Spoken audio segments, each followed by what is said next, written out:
Dia akan diberikan rezeki oleh Allah dengan jalan yang tidak disangka-sangka. Rezekinya datang dengan cara yang tidak disangka-sangka. Gajinya mungkin kecil, tapi penghasilannya gede. Kan itu yang penting. Gaji dan penghasilan kan lain tuh. Boleh jadi gaji kecil, asal penghasilan gede, kan nikmat hidup itu. Nah, penghasilan ini ada yang bisa kita perkirakan. Bisa kita perkirakan. Misalnya gaji itu tadi. Kalau saya kerja, gaji saya begini. Ada rezeki yang masuk min haitsu la yahtasib. Tidak kita sangka-sangka. Tidak kita duga-duga. Tahu-tahu ada saja rezeki. Datang orang, bawa persoalan yang mendatangkan hasil. Sebab rezeki, jodoh, maut memang seperti bayangan. Kita uber-uber dia lari, kita diem dia diem. Kan gemesin itu. Bayang-bayang itu begitu. Kita kejar, dia lari. Rezeki juga begitu. Kita diem, dia diem. Setengah mati yang namanya rezeki kita cari, kita uber. Ngobek sampai ratusan bohong kita kerjain. Tapi memang belum waktunya, ya sulit untuk tembus. Tapi kadang-kadang giliran kita nongkrong di rumah, datang orang bawain rezeki. Itulah yang namanya rezeki. Tapi ini untuk orang yang bertakwa. Kalau tidak punya kredibilitas takwa, jangan lalu pakai ayat ini. Diberikan Allah dengan rezeki dengan jalan yang tidak disangka. Kan ada ayatnya dah. Kita mah manteng aja di rumah dah. Ntar juga tuh rezeki datang. Ini fasilitas yang diberikan kepada orang yang wa may yattaqillah, bertakwa kepada Allah, yarzuqhu min haitsu la yahtasib, diberikan rezeki dengan cara yang tidak disangka-sangkanya. Maka kadar ketakwaan jangan membuat kita buruk sangka. Tuh orang ya nggak kemana-mana, duitnya ada aja. Kalau dia takwa, Allah berikan jalan keluar. Yang lantas ngelihat kiai orangnya ahli ibadah, ilmunya tinggi, akhlaknya luar biasa, takwanya tinggi, rezekinya lancar, lalu husnuzon nih kiai nggak kemana-mana, duitnya banyak, miara tuyul kali ini. Itu termasuk jaminan Allah yang masuk kategori min haitsu la yahtasib. Yang ketiga, yaj'al lahu min amrihi yusra, dimudahkan segala urusannya. Dimudahkan segala urusannya. Kemudian yang keempat, yukaffir anhu sayyiatihi wa yu'azzim lahu ajra, diampuni segala kesalahannya dan dibesarkan pahala kebaikan yang dikerjakannya.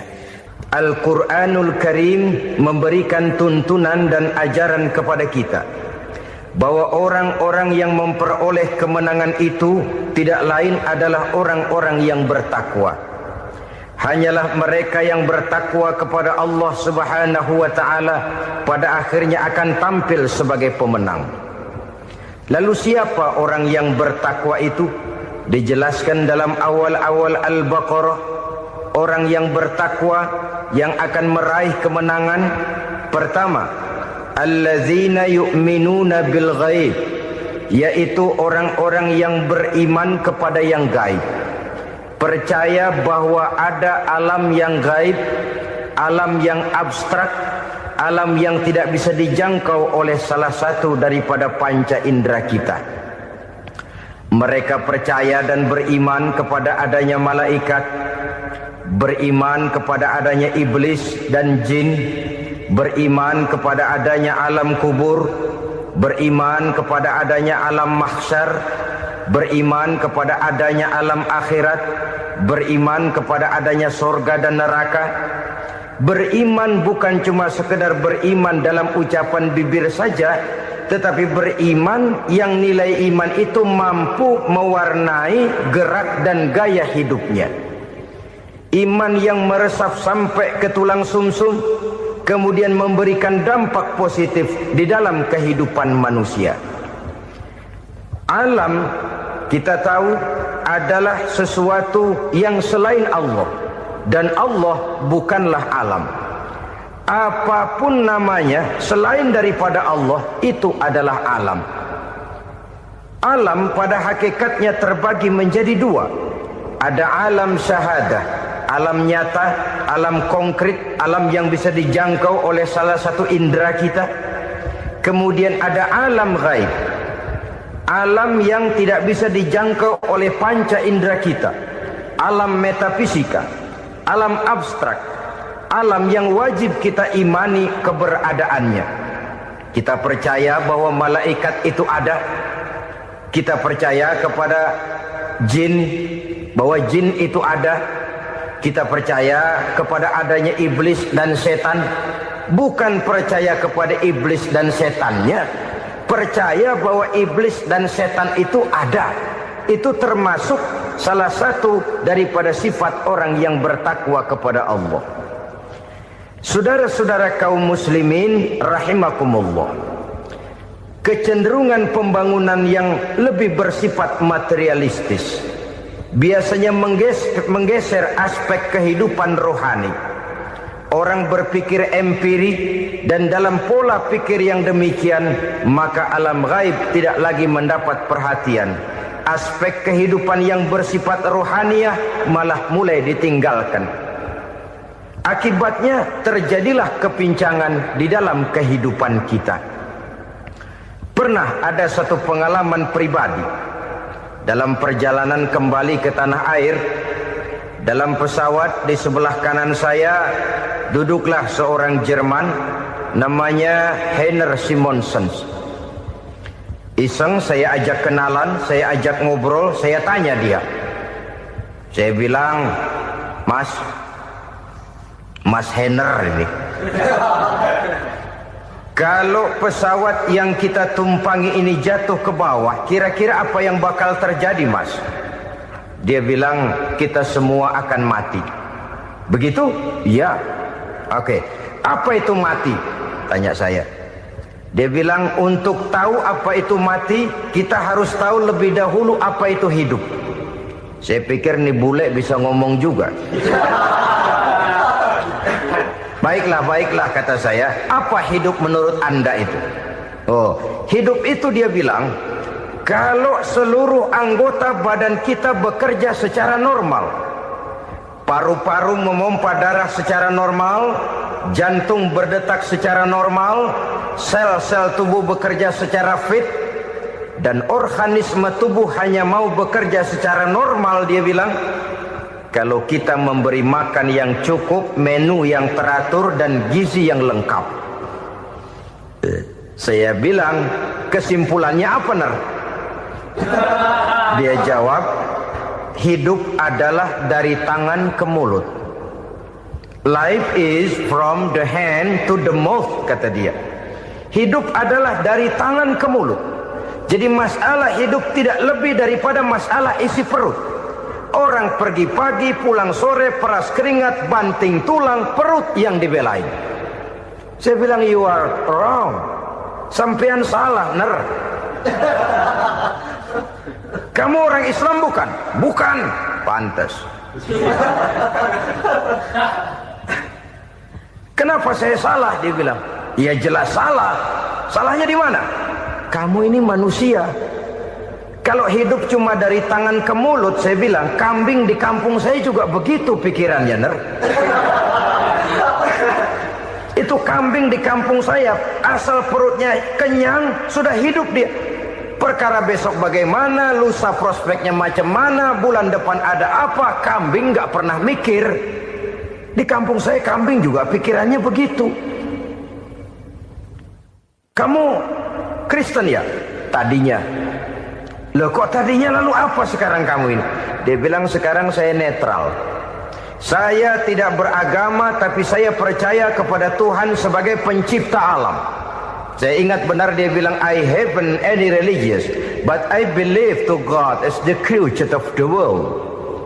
Kenapa bisa netral begitu, Ner? Habis saya bingung katanya. Islam bilang Islam baik, Kristen bilang Kristen baik, Hindu Buddha bilang Hindu Buddha baik, semua agama baik. Saya netral sekalian, nggak beragama. Yang penting saya percaya kepada Tuhan. Saya bilang, Ner, kamu ini kayak orang mau beli celana, lalu bingung, yang satu bilang Levi's bagus, yang satu bilang Blue Jean hebat, yang satu bilang Wool England hebat. Celana ini hebat, celana itu bagus, celana ini hebat. Semua celana bagus, kamu bingung. Akhirnya netral, tidak pakai celana. Itu juga salah. Saya pikir-pikir, kemudian saya melihat bahwa dua pola berpikir Henner ini nampaknya sudah mulai menggejala di lingkungan masyarakat bangsa kita. Disadari atau tidak, secara jujur kita harus berkata, dua pola pemikiran Henner ini mulai berkembang di tengah masyarakat bangsa kita. Pertama, pola pikir materialisme. Hidup adalah dari tangan ke mulut. Masalah hidup tidak lebih masalah isi perut. Itu yang perlu dibela, dan disitulah arti kehidupan. Pergi pagi, pulang sore, peras keringat, banting tulang untuk mempertahankan perut. Kalau sudah kemari cara orang berpikir, maka buat apa percaya kepada yang gaib? Untuk apa sholat? Untuk apa puasa? Untuk apa zakat? Untuk apa menghadiri majelis taklim? Tanpa kepercayaan kepada yang gaib, hidup berjalan menurut alur empiris dan materialis. Kalau sudah ke sana cara orang berpikir, biasanya orang lalu cenderung menghalalkan segala cara. Hanyalah orang yang percaya bahwa akhirat ada. Hanyalah orang yang percaya bahwa alam kubur itu ada. Hanyalah orang yang percaya bahwa malaikat itu ada, hidupnya akan lebih terarah dan terkendali. Karena kepercayaan kepada yang gaib, yang merupakan fase daripada kehidupan setelah hidup yang sekarang ini, mewarnai gerak pribadi seseorang di dalam dia melakukan kegiatan hidupnya. Pola berpikir materialisme, disadari atau tidak, mulai menggejala di lingkungan masyarakat bangsa kita. Hidup tidak lebih dari urusan tangan ke mulut, mulut ke tangan, tangan ke mulut. Asal perut sudah kenyang, hiduplah sudah. Perkara bagaimana prospek hari yang akan datang, bagaimana akhirat, tidak jadi persoalan. Ini yang oleh Nabi diperingatkan, ad-dunya sijnul mu'min wa jannatul kafir. Dunia adalah penjara bagi orang beriman dan surga bagi orang kafir. Dulu di zaman Belanda hadis ini pernah disalah tafsirkan, disalah artikan, digunakan sebagai senjata untuk mengkebiri dan membuat impoten umat Islam. Sudahlah umat Islam gak usah macam-macam, kata Belanda. Dunia ini kan penjara buat orang Islam, surga buat orang kafir. Di penjara jangan bertingkah.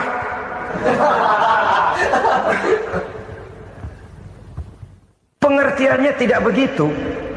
Dunia adalah penjara bagi orang mukmin. Artinya dalam kehidupan dunia seorang mukmin tidak bebas memperturutkan hawa nafsunya. Di penjara hawa nafsunya itu. Sebaliknya surga bagi orang-orang kafir. Buat orang kafir, surgalah dunia ini.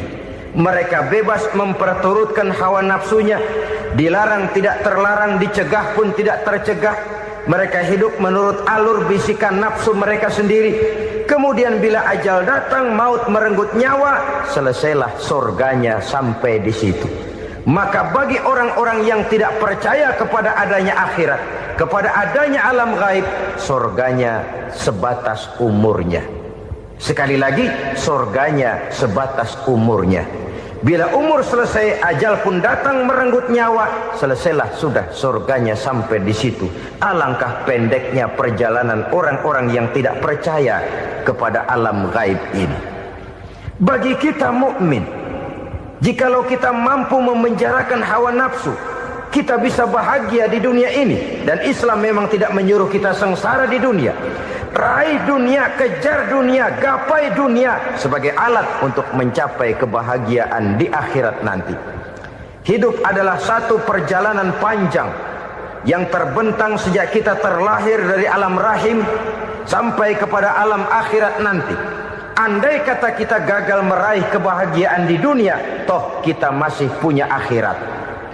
Tapi jangan jadi dalil yang melemahkan semangat. Biarin dah kita di dunia kebelangsak, yang penting akhirat. Akhir akhirnya dunia benar-benar kebelangsah. Bagaimana dunia ini bisa kita raih, dan bagaimana meraih dunia untuk menunjang kepentingan akhirat nanti.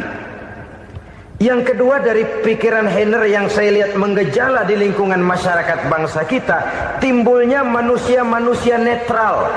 Seolah-olah Tuhan yes, agama no. Sama Tuhan percaya, agama ogah. Tuhan ngangguk, giliran agama godeng. Padahal hampir dalam setiap ayat dalam Quran, kata-kata amanu biasanya bergandeng dengan wa amilus sholihat, iman dan amal soleh. Ini sebagai isyarat Tuhan dan agama jangan pernah dipisah-pisah. Apabila kita bertuhan, maka kita harus beragama. Apabila kita beragama, maka agama itu harus bersumberkan dari Tuhan yang kita imani itu. Tidak mungkin kita pisah, Tuhan yes, agama no.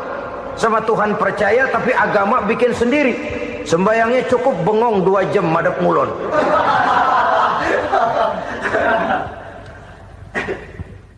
Saudara-saudara kaum muslimin rahimakumullah. Jadi dengan demikian, agama yang kita akui merupakan unsur mutlak di dalam pembangunan sekarang ini, merupakan bagian dari kehidupan yang menuntun kita bahwa di balik alam nyata ini, di balik alam syahadah ini ada alam ghaib. Dan mudabbir, murabbi, yang mengatur, yang menguasai, yang memelihara baik dia alam nyata, baik dia alam ghaib, tidak lain adalah Allah Subhanahu wa ta'ala.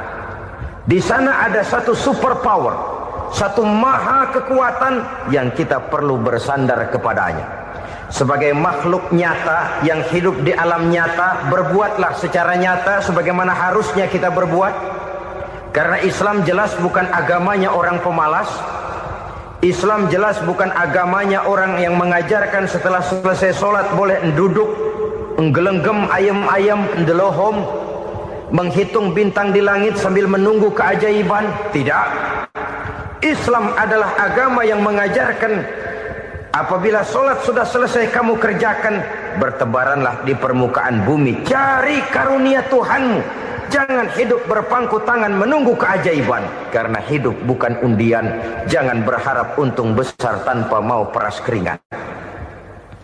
Tapi di sebalik itu toh kita juga harus yakin bahwa di sisi usaha nyata yang kita lakukan ada satu super power, satu maha kekuatan gaib yang menentukan berhasil dan tidaknya usaha kita. Kepercayaan kepada hal semacam inilah yang mendorong kita untuk mempunyai sandaran vertikal, agar jikalau usaha ini berhasil, kita tidak lupa diri dan lupa daratan. Jikalau usaha ini gagal, kita tidak putus asa dan buruk sangka, tidak cupik pandangan dan sempit hati, tapi mampu melihat persoalan dengan kacamata putih sambil husnuzon kepada Allah Subhanahu wa ta'ala. Kita percaya malaikat itu ada. Ada yang namanya raqib dan atid, mengawasi gerak hidup kita sampai kepada gerak hati kita. Ini memberikan sugesti agar kita berhati-hati. Tidak sejengkal tanah pun kita bisa berlindung dari pengawasan raqib dan atid. Ada munkar nakir yang akan menyoal kita di alam kubur. Ada malaikat Malik, penjaga neraka. Ada malaikat Ridwan yang menjaga surga. Kita percaya kepada adanya jin. Kita percaya kepada adanya setan, iblis. Percaya kepada adanya, bukan mempercayai si setan, si iblis lalu menjadikannya sebagai teman. Tidak.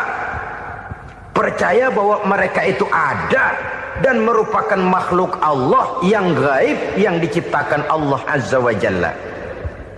Kepercayaan kepada alam gaib memberikan motivasi terhadap gerak lahir manusia, sehingga dengan motivasi kepercayaan kepada yang gaib, gerak lahir jadi lebih terarah, jadi lebih terpelihara. Pernah seseorang bertanya, "Pak, apakah adanya akhirat bisa dibuktikan secara ilmiah?" Saya bilang tidak bisa, tidak bisa. Kenapa? Karena yang berangkat nggak pernah pulang kemari lagi. Kalau dia pulang kemari bisa kita tanya bagaimana enak di sono. Cuma secara moral saya katakan, lebih beruntung orang yang percaya kepada akhirat daripada yang tidak. Sekarang saudara percaya akhirat ada, lalu saudara baik-baik di dunia, sholat, puasa, zakat, menolong orang lain, menebarkan kebajikan. Saudara mati, andai kata akhirat tidak ada, toh dalam hidup saudara sudah berbuat baik, paling tidak nama saudara akan dikenang sebagai orang baik. Sebaliknya, saudara percaya, kata saya, bahwa akhirat tidak ada, lalu hidup semau-maunya, tenggelam dalam maksiat dan munkarat, menentang Allah, tidak mau ruku dan sujud. Lalu saudara mati, kemudian akhirat ada, ayo mau apa? Bekal tidak punya. Jadi secara moral lebih beruntung orang yang percaya kepada adanya akhirat daripada yang tidak percaya. Dan itu alam gaib yang tidak bisa dibuktikan secara eksak. Jangankan untuk membuktikan seperti itu, dalam kehidupan sehari-hari saja yang kita rasakan tidak selalu berbentuk toh. Angin, bagaimana sih bentuknya angin? Kita tidak tahu. Merah, buktinya kalau dikerok merah. Yang merah itu kulit, yang kulit kita bukan anginnya. Sakit, rasa sakit itu ada, tapi bagaimana bentuk sakit? Kita nggak pernah tahu. Kalau kita makan cabai pedas, bagaimana bentuk pedas itu tidak ada, tapi rasa ada. Bentuk pedas hijau, cabainya bukan pedasnya. Tidak semua yang kita rasakan bisa kita gambarkan dalam bentuk yang konkret. Oleh karena itu, sekali lagi bahwa kepercayaan kepada alam yang gaib mampu memberikan satu sugesti yang menata kehidupan seseorang lebih lurus, lebih terarah, dan lebih terkendali. Maka wajar kalau kepercayaan kepada yang gaib mengantarkan seseorang untuk meraih kemenangan. Kenapa? Dia percaya kepada yang gaib, bahwa akhirat ada, bahwa alam kubur ada, bahwa pertanggungan jawab itu ada. Maka dia lalu tidak hidup saenae udele dewe gitu loh. Tidak hidup menurut seleranya sendiri, terarah, teratur. Ini cirinya yang pertama. Orang bertakwa yang akan meraih kemenangan, mereka beriman, mereka percaya kepada yang gaib. Bahkan hal-hal konkret saja selalu berangkat dari yang gaib. Saudara-saudara, para remaja, para pemuda sekarang ini tidak pernah tahu toh siapa yang akan jadi teman hidup saudara. Kita bisa saja ngerancang, mentargetkan, tapi toh akhirnya yang namanya jodoh bukan kekuasaan kita. Rezeki di luar kemampuan kita. Begitu juga ajal. Maut, jodoh, ajal adalah contoh-contoh konkret bahwa pada akhirnya yang gaiblah yang menentukan. Bertahun-tahun ngelancong, emang jodoh seret, nggak jadi.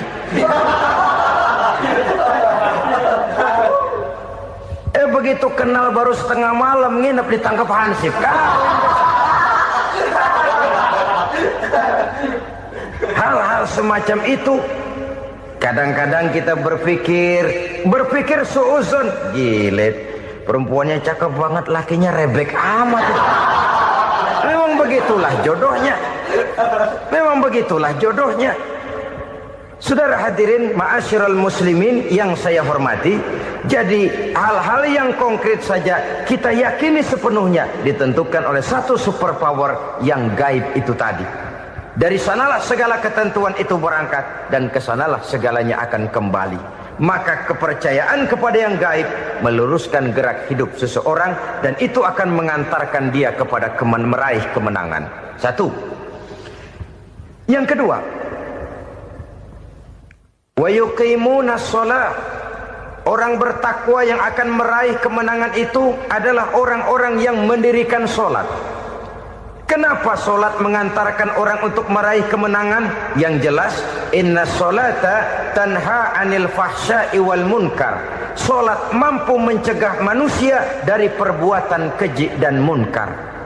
Banyak filsafat hidup yang terkandung di dalam solat ini. Sejak kita wudhu sampai kita menghadap ke arah kiblat, sampai kita melakukan gerak-gerak solat, bacaan-bacaan yang ada di dalam solat, lalu sampai kepada mengucapkan salam.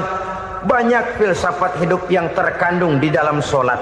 Umpamanya saja, setelah takbiratul ihram mulai kita dengan solat dalam posisi berdiri, diajarkan dalam kitab-kitab fikih agar kita melihat ke arah tempat sujud. Ini kan filsafat kehidupan. Kalau kamu solat dalam posisi berdiri, lihat tempat sujud. Jangan solat mata jelalatan, sebab nanti bisa mengurangi kekhusyuan.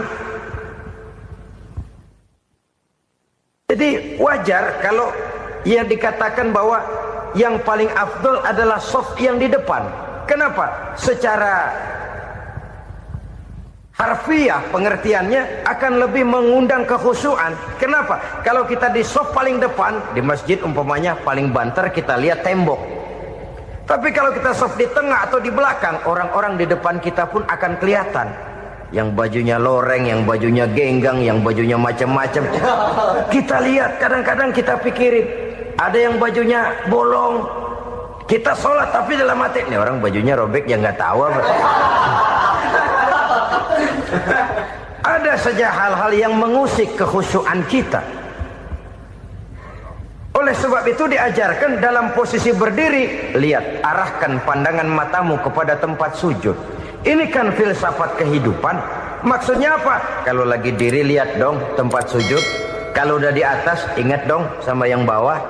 Kalau sudah tinggi, ingat dong dari mana kamu berangkat.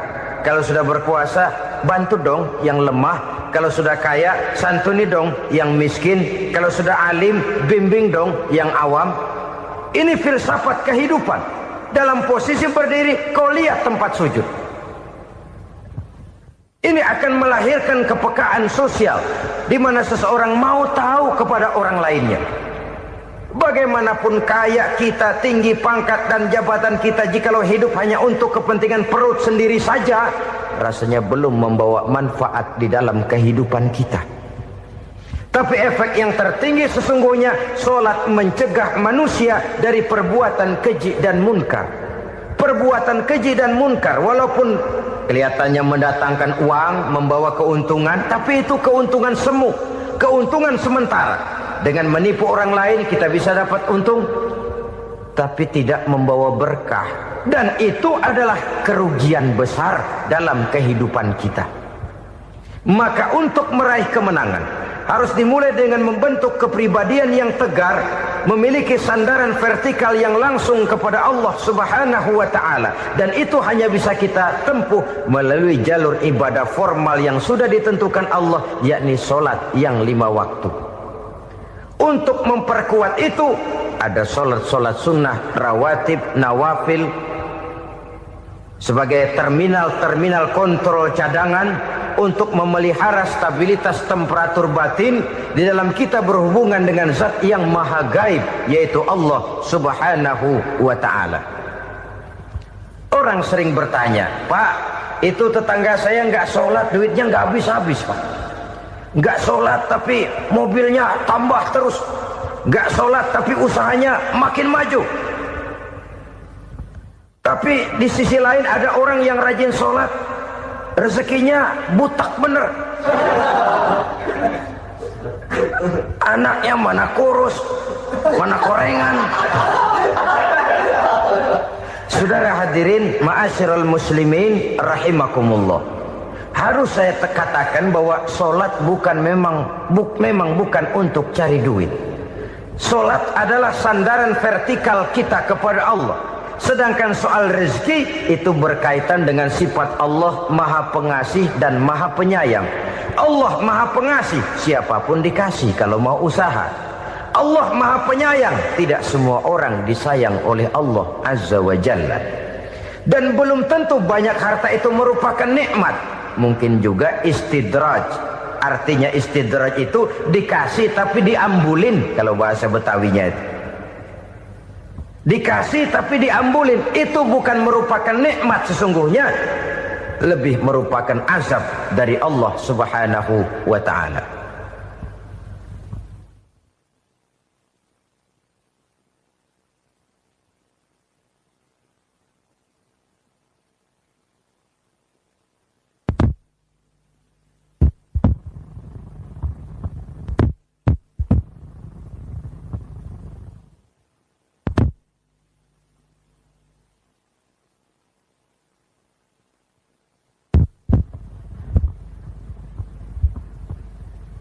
agama, mempunyai sistem sholat.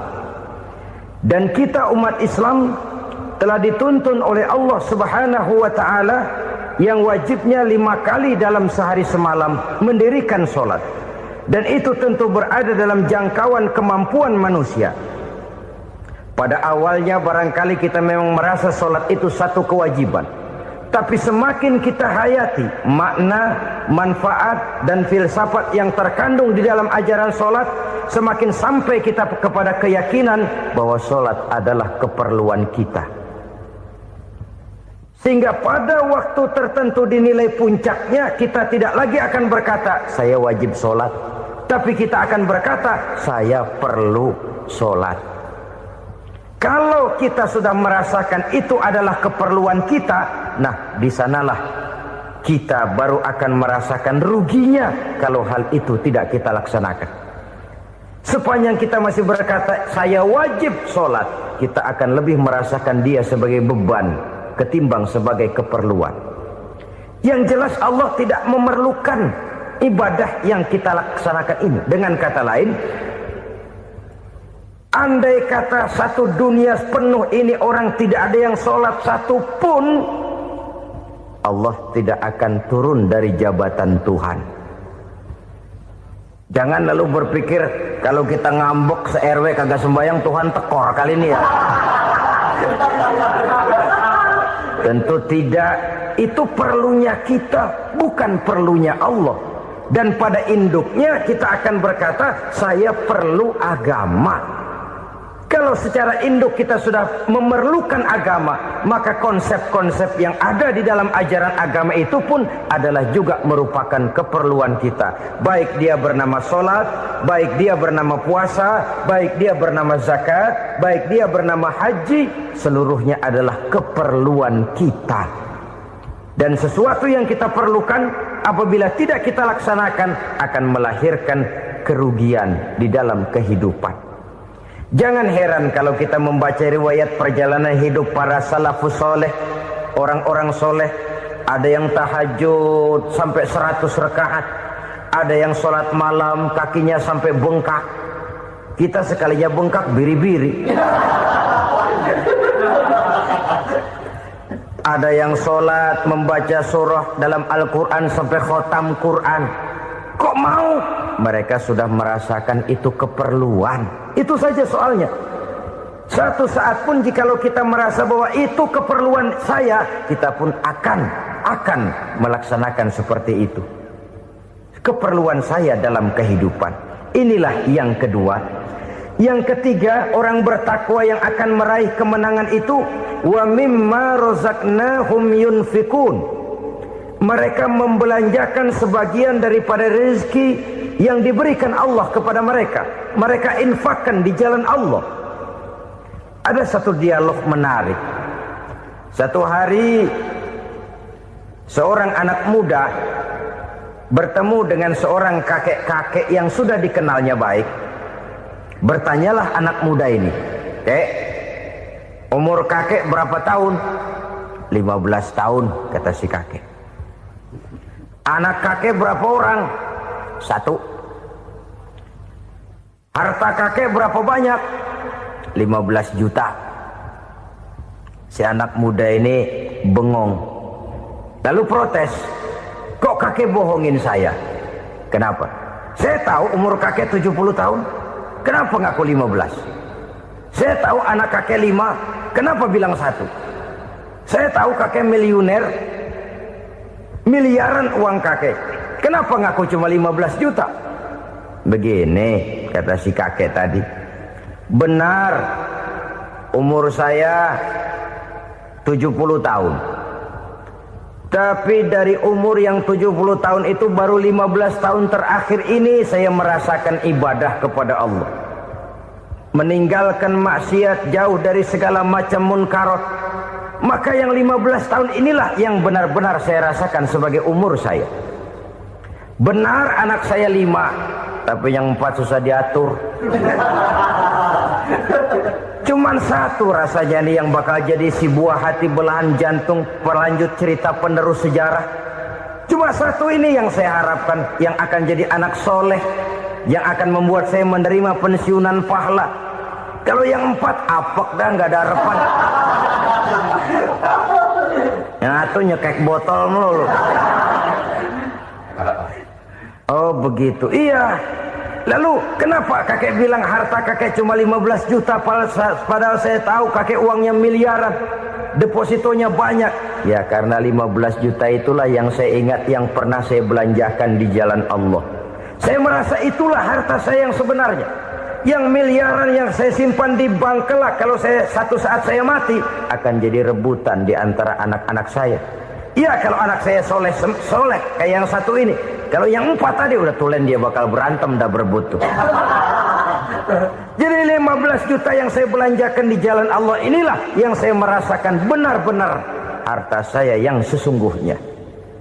Dialog ini patut menjadi bahan renungan kita bersama. Diberikan kita umur 40, 50, 60, 70, 80. Berapa tahun dari umur yang diberikan itu yang jalan mulus, yang kita gunakan untuk melaksanakan ibadah? Banyak harta kita simpan di bank, di lemari, di dompet, di tas. Tapi berapa yang sudah kita depositokan di jalan Allah yang akan menemani kita di hari kita kembali nanti?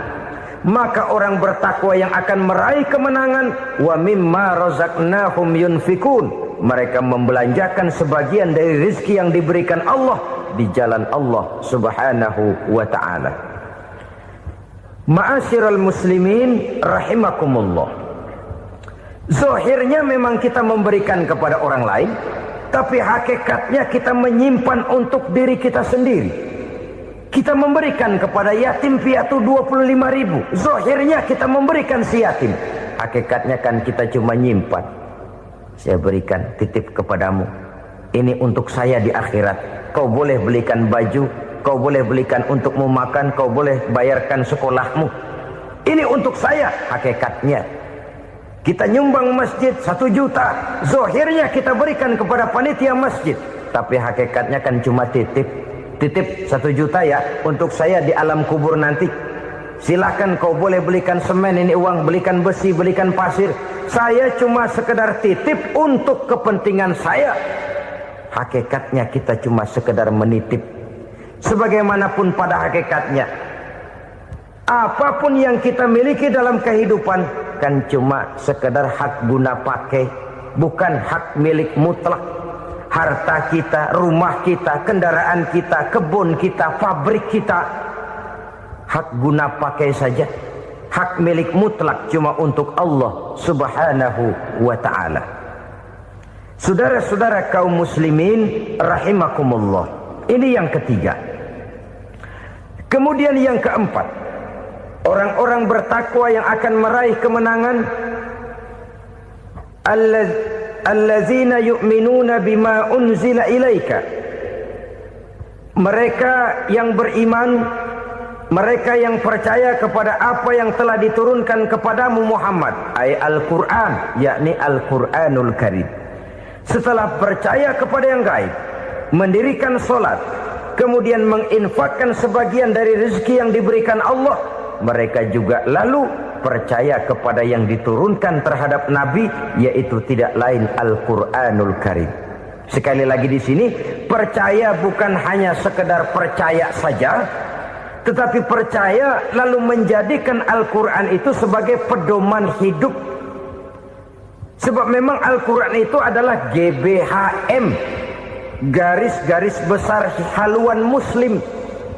Apa yang harus kita lakukan, apa yang harus tidak kita lakukan, bagaimana mestinya kita bertingkah laku dan berbuat, seluruhnya tercantum di dalam Al-Quranul Karim.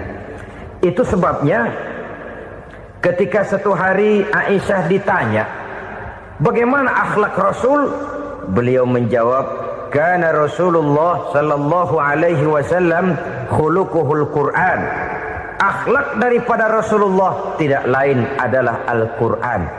Jawaban simpel ini memberikan gambaran bahwa keseluruhan daripada konsepsi Quran sudah diterjemahkan dalam kehidupan Rasulullah sallallahu alaihi wasallam. Karena kita tahu akhlak adalah keseluruhan dari gerak hidup manusia. Sejak ia berpribadi, berumah tangga, bertetangga, bermasyarakat, sampai kepada berbangsa dan bernegara, Al-Quran tetap memberikan sentuhan nilainya. Oleh karenanya, orang-orang yang bertakwa adalah orang-orang yang menjadikan Al-Quran sebagai pedoman dalam kehidupannya. Dan kita yakini Al-Quran diturunkan kepada Nabi Muhammad bukan merupakan produk Nabi Muhammad. Isi dan redaksinya langsung dari Allah Subhanahu wa ta'ala. Kemudian cirinya yang kelima, orang bertakwa yang akan meraih kemenangan itu, wa ma unsila min qablika. Tidak hanya sekedar percaya kepada yang diturunkan terhadap Nabi Muhammad yaitu Al-Quran, mereka juga percaya kepada apa yang pernah diturunkan kepada para nabi, kepada para rasul sebelum Nabi Muhammad. Percaya kepada adanya suhuf, percaya kepada adanya Taurat, percaya kepada adanya Injil, percaya bahwa Allah dahulunya sudah menurunkan Taurat kepada Musa, percaya bahwa Allah sudah menurunkan Injil kepada Isa, percaya Injil ada, Taurat ada, diturunkan Allah untuk Isa dan Musa, tetapi tidak wajib mengamalkannya karena kita sudah diberikan Al-Quranul Karim. Ini yang perlu saya garis bawahi. Kita percaya Allah telah menurunkan Injil dahulu kepada Isa. Kita percaya bahwa Allah telah menurunkan Taurat dahulunya kepada Nabi Musa. Kadang-kadang ini dijadikan dalih, dikacaukan pengertiannya. Quran saja mengajarkan bahwa orang yang bertakwa harus percaya kepada Injil, maka pakailah Injil. Apalagi kalau ayat sebelumnya ditilap, dihapus, dihilangkan, Injilnya yang ditekankan, maka akan terjadilah penekanan yang salah arah. Karena salah arah akhirnya bisa merusak dan menghancurkan akidah. Ketika Rasul suatu saat pernah ditanya orang, "Ya Rasul, bagaimana sikap kita sebagai muslim terhadap Injil yang ada sekarang?" Beliau menjawab, "La tukadzibuhu jami'an wa la tusaddiquhu jami'an." Jangan didustakan seluruhnya, jangan juga dibenarkan semuanya. Artinya, ini sudah merupakan gambaran dari Rasul bahwa dalam Injil yang ada sekarang masih ada ajaran-ajaran tauhid yang dibawa oleh Nabi Isa dan diajarkan kepada umatnya. Tapi juga dalam Injil yang sekarang ini sudah terkena intervensi dan investasi manusiawi. Karena itu Rasul menyimpulkan, la tukadzibuhu jami'an wa la tusaddiquhu jami'an. Jangan didustakan semua, jangan dibenarkan seluruhnya. Kita memang percaya Allah telah menurunkan Injil kepada Nabi Isa dulu, tapi kita tidak wajib mengamalkan Injil. Kita percaya Allah telah menurunkan Taurat kepada Nabi Musa, tapi kita tidak wajib mengamalkan kitab ajaran Taurat. Yang wajib kita percayai dan kita amalkan hanyalah Al-Quranul Karim. Kenapa? Oleh karena baik yang ada di dalam Taurat, baik yang ada di dalam Injil, tentu tercakup di dalam Al-Quran sebagai kitab terakhir yang diturunkan oleh Allah Subhanahu wa ta'ala. Dan itu wajar. Kalau seorang pejabat mau mengeluarkan satu keputusan baru, tentu dia harus meninjau keputusan-keputusan lama. Andai kata dianggap tidak berlaku, dianggap tidak relevan lagi, maka keputusan-keputusan lama itu tentu sudah dianggap tidak berlaku. Sebagian daripada aturan-aturan dalam keputusan lama yang masih dianggap relevan tercantum dalam keputusan baru yang wajib diamalkan. Begitulah hubungannya antara Al-Quran, Taurat, Zabur, dan Injil. 4 kitab samawi yang diturunkan Allah masing-masing kepada Zabur untuk Nabi Daud, Taurat untuk Nabi Musa, dan Injil untuk Nabi Isa alaihi wassalatu wassalam. Ketiga-tiga kitab itu kita percayai adanya. Kita yakini Allah telah menurunkan Zabur, Taurat, dan Injil. Tapi kita tidak wajib mengamalkannya. Yang wajib kita mengamalkannya sekarang ini tidak lain hanyalah Al-Quranul Karim saja. Karena ia mencakup apa yang ada di dalam Zabur, apa yang ada di dalam Taurat, dan apa yang ada di dalam Injil. Keotentikannya bisa dipertanggungjawabkan. Ya, tapi kan Nabi Muhammad sudah mati 14 abad yang lalu, dan di zaman beliau Al-Quran kan belum dikodifikasikan, belum ditulis. Bagaimana keotentikannya bisa dipertanggungjawabkan? Mudah saja. Allah berjanji, inna nahnu nazzalna dzikra wa inna lahu lahafizun. Kami yang menurunkan Al-Quran dan kami yang akan menjaga dan memeliharanya. Allah turunkan Quran, Allah menjaganya. Bagaimana cara Allah menjaga Al-Quran itu? Banyaknya orang-orang yang hafaz Al-Quran. Hafaz Al-Quran 30 juz, 114 surah, 6.666 ayat. Sehingga jangankan satu kata, jangankan satu ayat, satu kalimat saja berubah, sudah akan timbul reaksi dan mudah dimengerti. Kenapa? Banyak orang-orang yang hafaz Al-Quran. Sedangkan pada setiap akhir tahun biasanya malaikat Jibril selalu mengadakan checking terhadap ayat-ayat yang diturunkan pada waktu itu. Di zaman Nabi sendiri sudah ada usaha kodifikasi. Dan yang lebih luar biasa lagi, sampai hari ini tidak seorang pun mampu membuat satu ayat saja semacam Al-Quran. Ke bahasa manapun dia diterjemahkan, naskah aslinya tetap ikut. Rujukan dasarnya tetap ada. Berdasarkan itu, maka tidak mungkin terjadi penyelewengan terhadap atau pemalsuan terhadap ayat-ayat Al-Quranul Karim. Kesuciannya, keotentikannya, kemurniannya bisa dipertanggungjawabkan. Ma'asyiral muslimin rahimakumullah. Oleh karenanya, konsepsi dasar daripada ajaran Islam ini memang tidak lain adalah Al-Quran dan Sunnah. Isi daripada agama Islam yang merupakan iman, Islam dan ihsan, konsepsi dasarnya tidak lain adalah Al-Quran dan Sunnah Rasulullah Sallallahu Alaihi Wasallam. Maka yang kita perlukan sekarang ini adalah terjemahan Al-Quran di dalam kehidupan kita. Dengan demikian, maka gaya kehidupan yang lebih Qurani itulah yang kita dambakan. Kita perlu memang terjemahan Quran dalam bahasa Inggris, dalam bahasa Belanda, dalam bahasa Jepang. Tapi yang lebih kita perlukan adalah terjemahan Quran di dalam kehidupan kita. Konsekuen, tidak memanipulasi, ringan sama kita jinjing, berat sama kita pikul. Jangan kalau lempengan ayat Quran itu kira-kira enak diamalin, keras teriakan kita. Giliran kira-kira ayat Quran itu mukul kepala kita sendiri, diam kita. Itu ciri yang pernah disindir Allah dalam awal-awal Baqarah juga itu.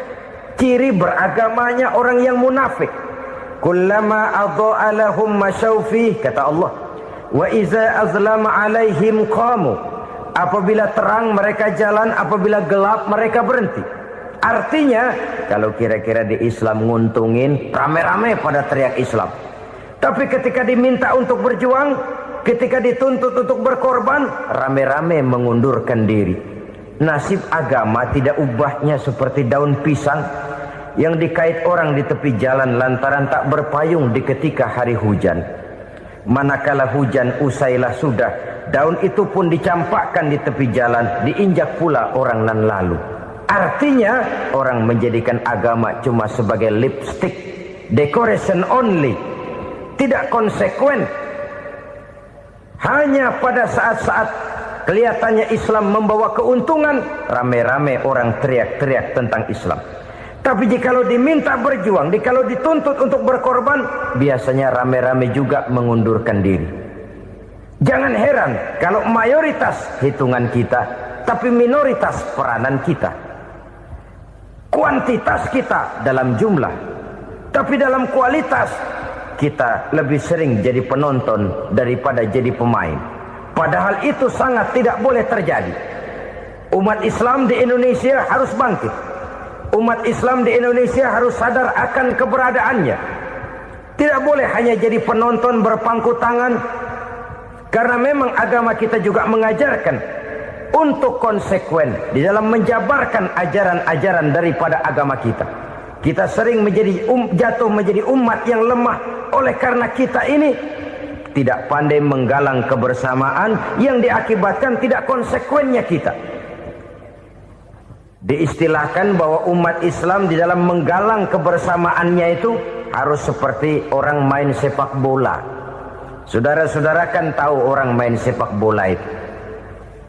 Orang main sepak bola, kalau pertandingan belum dimulai sih silakan saja kumpul di luar lapangan, atur strategi yang baik. Tapi kalau pertandingan sudah dimulai, turun ke lapangan hijau, jangan kumpul terus. Ada sepak bola gotong royong, mundur-mundur rame-rame, depan ke depan kumpul melulu mainnya. Kalah. Orang main sepak bola itu ya harus ada penyerang tengah, harus ada penjaga gawang, harus ada strikernya, harus ada kiri luarnya, kanan dalamnya yang jadi backnya. Posisi boleh bermacam-macam, tapi yang penting saling ngoper untuk menggolkan gawang lawan. Begitulah umat Islam ini. Boleh ada yang jadi pejabat, boleh ada yang jadi pengusaha, boleh ada yang jadi petani, silakan ada yang jadi seniman, ada yang jadi penyair, ada yang jadi artis sekalipun. Tapi kalau sudah berhasil menguasai bola, jangan lupa operannya. Operan itu yang langka. Kita ini muslim kadang-kadang